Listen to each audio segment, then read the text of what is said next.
ఒక యజమాని దగ్గర అత్యంత విశ్వాసమైనటువంటి ఒక పెంపుడు కుక్క ఉండేది. ఆ కుక్కతో ఆ యజమాని రోజు ఎత్తుకుని ఆడుకుంటూ ఉండేవాడు. రోజంతా అది గమనించేటువంటి ఆ యజమాని స్నేహితుడు ఒక రోజు యజమాని దగ్గరకు వచ్చి, హే, నీకేమైనా పిచ్చి పట్టిందా? ఆ కుక్కతో రోజు ఆడుకుంటూ ఉంటావు, దాన్ని ముద్దాడుకుంటూ ఉంటావు, అదేమైనా మనిషి అనుకుంటున్నావా? ఎప్పుడైనా నిన్ను కరిస్తే ఏంటి పరిస్థితి అని అన్నాడు. అది విన్నటువంటి యజమాని వెంటనే ఆ కుక్కను దూరం పెట్టడం మొదలు పెట్టాడు. ఇంకెప్పుడు జీవితంలో తనని ముట్టుకోకూడదు, ఎత్తుకోకూడదు, ముద్దాడకూడదు అనేటువంటి విషయాన్ని గ్రహించాడు. ఆ రోజు నుంచి దూరం పెట్టిన తర్వాత ఎప్పుడు కుక్క తన దగ్గరకు వచ్చినా కాలుతో తన్నటం, చేత్తో కొట్టడం, ఒక రోజైతే చాలా దారుణంగా ఇనుపరాడుతోటి మూతి మీద వాత కూడా పెట్టడం జరిగింది. ఆ పెంపుడు కుక్కకి ఏం చేయాలో అర్థం కాని పరిస్థితిలో ఎందుకు ఈ యజమాని ఈ విధంగా ప్రవర్తిస్తున్నాడో అనేటువంటి విషయం అర్థం కాక ఒక మూలను కూర్చొని రోజు బాధపడేది. అలా రోజు దూరంగా ఉండి ఆ యజమాని చూసుకుంటూ ఒక రోజైతే నిద్రాహారాలు మానేసింది. ఏం చేయాలో తెలియనటువంటి పరిస్థితి. ఒక రోజు అకస్మాత్తుగా ఆరోగ్యం క్షీణించిపోయింది. కుక్క చనిపోయింది.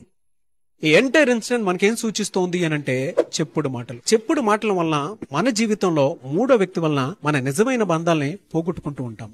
అది మన ఆఫీస్ లో ఉండేటువంటి తోటి సహోద్యోగుల మధ్య, భార్యాభర్తల మధ్య, బిజినెస్ పార్ట్నర్స్ మధ్య అండ్ బాస్ కి ఎంప్లాయ్ కి మధ్య ఉండేటువంటి రిలేషన్షిప్ లో మూడో వ్యక్తి గనక ఎంటర్ అయ్యాడు అనంటే ఆ జీవితం రోడ్డు పాలు కాకముండదు. అందుకే మీ జీవితంలో మూడో వ్యక్తి ఎంటర్ కాకుండా చూసుకోండి. ఒకవేళ ఎంటర్ అయ్యాడు అనంటే మీ జీవితం రోడ్డు పాలు కాక మానదు. అండ్ ఆ మూడో వ్యక్తి వల్ల మీ జీవితం నాశనం అయిపోయింది అనుకునేటువంటి వాళ్ళు ఎవరైతే ఉంటారో మీ అనుభవాన్ని కింద కామెంట్ బాక్స్ లో షేర్ చేయండి. ఒకవేళ దాని నుంచి నేను బయటపడలేకపోతున్నాను, దానికి ఒక రెమెడీ నాకు కావాలి అనుకునేటువంటి వాళ్ళు August 10th నేను కండక్ట్ చేయబోయేటువంటి ఫుడ్ మనీ సైకాలజీ ఆ క్లాస్ కనుక మీరు ఎన్రోల్ చేసుకోవాలి అంటే స్క్రీన్ మీద మీ కాంటాక్ట్ నెంబర్ కనిపిస్తుంది. దానికి మీరు కాల్ ఆర్ మెసేజ్ వాట్సాప్ చేసినా సరే ఆ క్లాస్ కి వెంటనే ఎన్రోల్ చేసుకోండి.